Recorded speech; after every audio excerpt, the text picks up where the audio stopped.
G'day, it's Rob here again.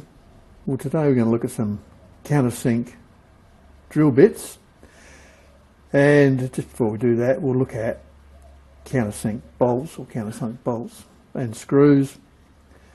And there's no actual set angle for countersunk screws and bolts. It can be anything over quite a wide range depending on the application. So they could go from say 80 degrees to 110 degrees total taper angle, but the most common angle you'll find in most home workshops and houses and fittings are 90 degree. So that's what we're dealing with. We're going to look at some 90 degree countersink drills, and yeah, I got these sent from Banggood. I'll show you what I've normally used up until now, and I'll show you the new ones that we're going to try out and see just how good they are. So let's move on. Here's a good example of how countersunk bolts and screws are good to have. They give a nice finish, you know, dead level, and they come in a range of different fastener driver application types these days, slotted, hexi head, Torx, you know, they all make them these days. And yeah, it's good. They can be used on steel or wood or plastic or anything. So okay, we'll move on and look at the Banggood ones. Now this is what I've usually used in the past. You can do a countersink with just an ordinary drill of the right angle. So you could use a smaller drill to make the hole for the actual bolt itself or screw thread to go into, and use a larger drill with the correct angle ground on the end to do the countersink. Now here's a proper countersink. You can see it's multi-fluted and multifaceted. It's made to do the job. It's made to do a clean job. Trouble using a drill is that you've only got a couple of cutters, and they can, in certain materials, give you a rough finish. But, you know, as it's going to be hidden behind the head, it doesn't really matter. So, yeah, you can do it with a drill. And this is the only countersink bit I've had over all the years, and it's been used for wood and steel, which is high-speed steel. Now, on the Banggood site, they've got two sorts. They've got this sort, which is basically the same as that. Okay, that's the same principle. A bit more heavy duty. It's got some fancy coating on it, and that's what everyone's used to. You know, it's been around for ages. But then I was looking and I saw this other sort, which I'd never seen before. This sort, where it's a cutting looking thing. This is your cutting edge here, and then chips came out the back, and totally different principle, well, design anyway, to the other ones. And you've basically just got one cutting edge, and it's self-cleaning. So yeah, never ever tried these, hadn't even seen them before, so this is going to be something new. So we'll try out the four ways of doing it, and we can see how these shape up. Alright, let's do it. Looking at this new sort of countersink drill, it looks like a cone with a hole drilled through it, and I thought, well, there'd have to be some back relief, otherwise that cutting edge there is not going to be able to do anything. It's like a normal drill, you know, you must have back relief, otherwise it'll just skid around and do nothing. So I've put it in the mini lathe and put the test indicator on it, and we'll just see what it's got. And there we are, you can see it's got a considerable amount of back relief.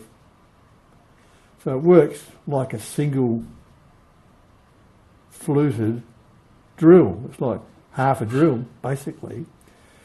But the main advantage is that it's self-cleaning back out through this hole on the back side of it.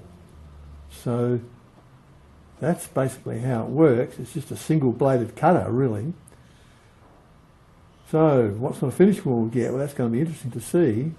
And the one thing it's got going for it over a normal drill with, or a normal double fluted type countersink, is that having that large tapered area is going to basically stop it biting in and dragging itself in quickly, which can happen with a drill. If you're working on timber particularly and you try and countersink it with a normal 2 fluted or 3 fluted drill, it can just bite in and just chew a big hole. Because quite often you're doing this by hand, you're not always using a drill press. With a drill press that can't happen, provided everything's bolted down. But handheld, yeah, that can be an issue. So this should be pretty interesting to try out. Right, we'll start off just using a bit of pine, finished pine. Everybody's familiar with that.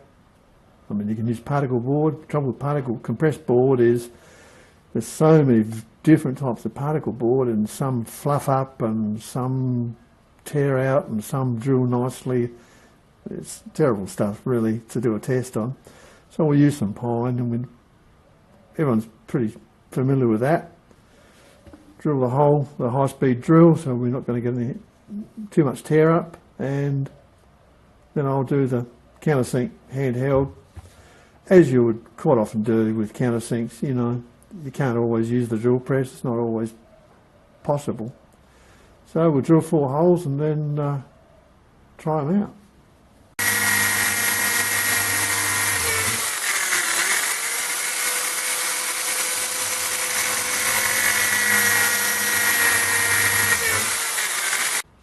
Now that was at 3000 RPM, which is what you want to do with wood when you drill it at the fastest speed possible. That way you get less feathering and tearing up, and as it is, there's a bit there that's to be expected. So okay, now we use the handheld drill, and as I said, this will do the job, but the big danger with this is it will catch and drag itself in, so not ideal.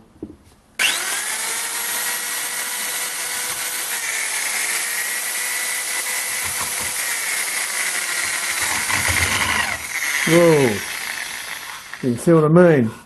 Bad news. It bounced and then it just tore straight in. You can only use a plain drill like that in a drill press. Okay, we'll use this.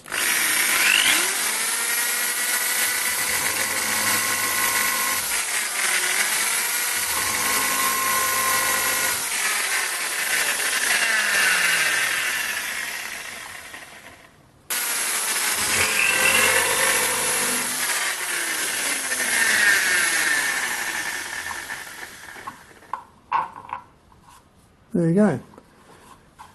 That worked okay. Did quite a neat job. Burnt the timber slightly. I mean, I started at 3000 RPM and I backed it up a bit, but it still burned it a little bit. All right, let's try the Banggood one with the plain flutes on it.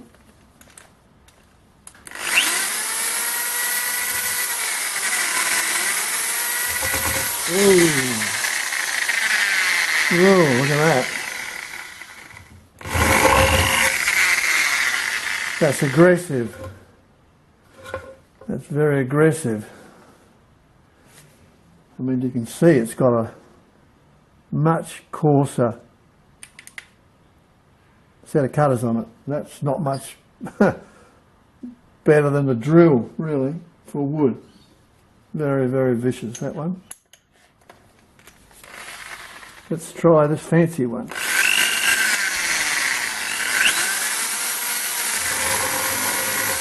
Oh, that is so good. That is fantastic. That is really good. No burning, and it's smooth, no chatter. That was at 3000 RPM too.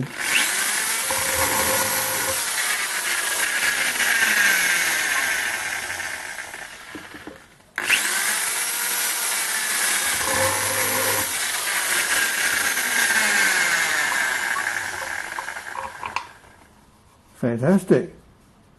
Oh, that's the winner for sure. That is way better. This coarse one, I mean, this might be better on steel, you know, on metal, but on wood, definitely, absolutely definitely, this is the way to go for sure. It's awesome.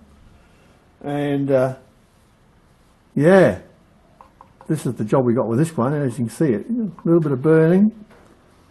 And I mean, that's probably in need of a sharpen. It's not too bad. But that one, yeah, that worked. That is fantastic on wood. All right, we'll try some metal, see what happens. Okay, we'll do some 6mm thick steel. And we'll countersink it with a drill first.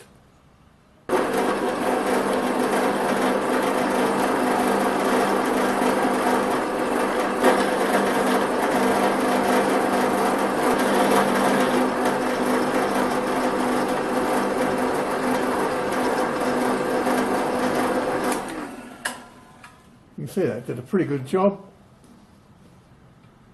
And just check it for diameter. That's one way to do it.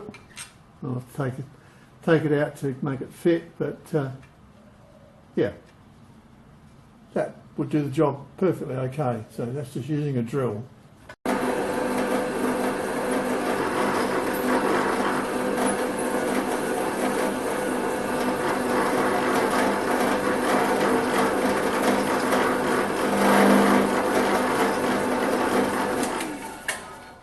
Well, that looks pretty good, doesn't it? You can see how you can easily position the drill bits, having a rotary tail on your pillar drill. It's definitely the way to go. All right.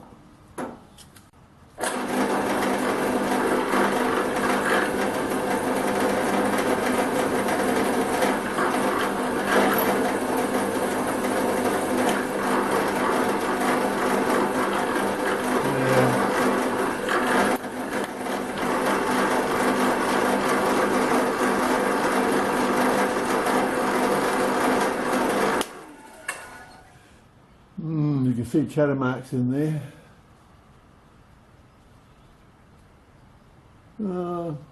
Fair. It does the job, but it's not perfectly smooth. Now this one should be interesting.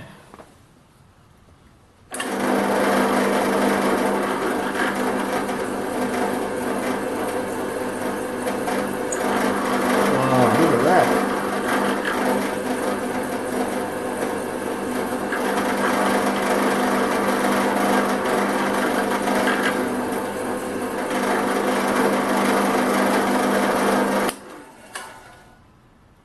It's interesting how you can see the cutting coming out the hole. That is absolutely brilliant. Seriously, the finish is superb. No chatter.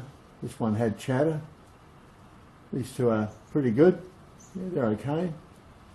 In fact, I'd say, looking at these results, that the Banggood coarse one is actually the worst of the whole bunch. It's not as good as the old one I've got here, and it's, I mean, this is unbelievably good. I mean, this has got to be the best drill that I've used for countersinks. That is absolutely phenomenal, and yeah, okay. Let's move on. So here's the results. That's the 90 degree, well, approximately 90 degree ground drill bit. Did a reasonably good job, really. I mean, not bad, pretty good, good enough. Then we've got the high-speed steel countersink drill I've had for ages, and that's actually American. That's General Tools, made in New York. Had that for a long, long time. That did a good job. It always does a good job. And yeah, high-speed steel. Then we've got the Banggood high-speed steel one with the titanium coating. The coating's still on there. Not as good. You can see it's got, there's some chatter marks there. You can just see it in there, you know, even in steel. So this does the job, but the finish isn't as good as that's for sure. And marginally, not much between these two.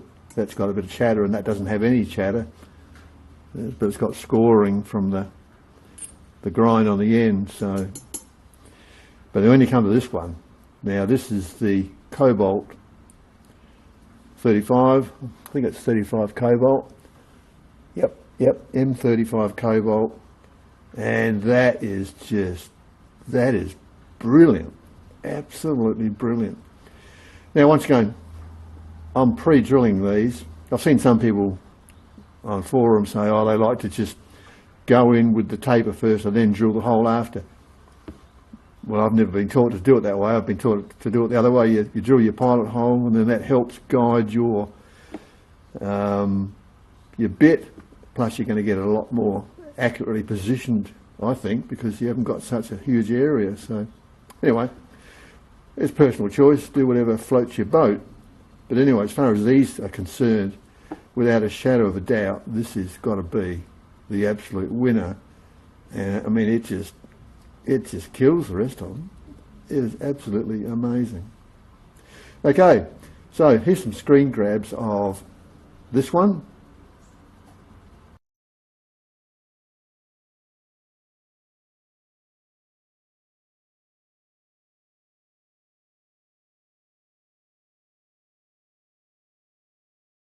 Some screen grabs of this one.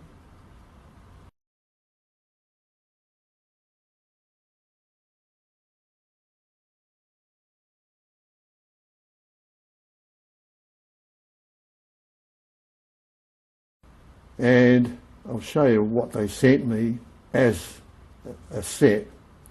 Now you buy this one as a set of 6 or 7.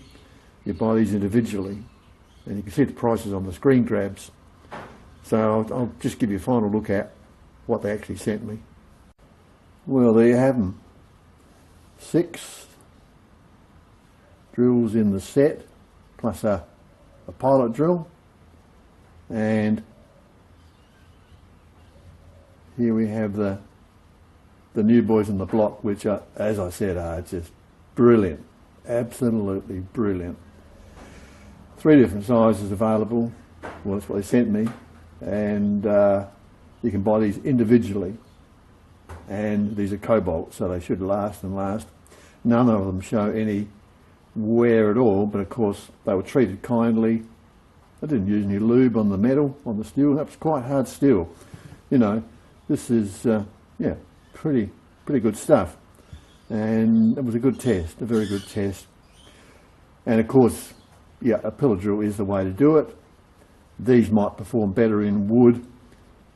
If you use a pillar drill, I'm sure they would. It stands to reason, really. But I think this is a pretty fair test to show you what you're going to encounter, and I can thoroughly recommend these. These, well, you know, okay for steel, but nothing out of the box. And yeah. That's it for me. So I hope you enjoyed it, and it certainly was interesting. Very interesting. We'll see you next time. Cheers.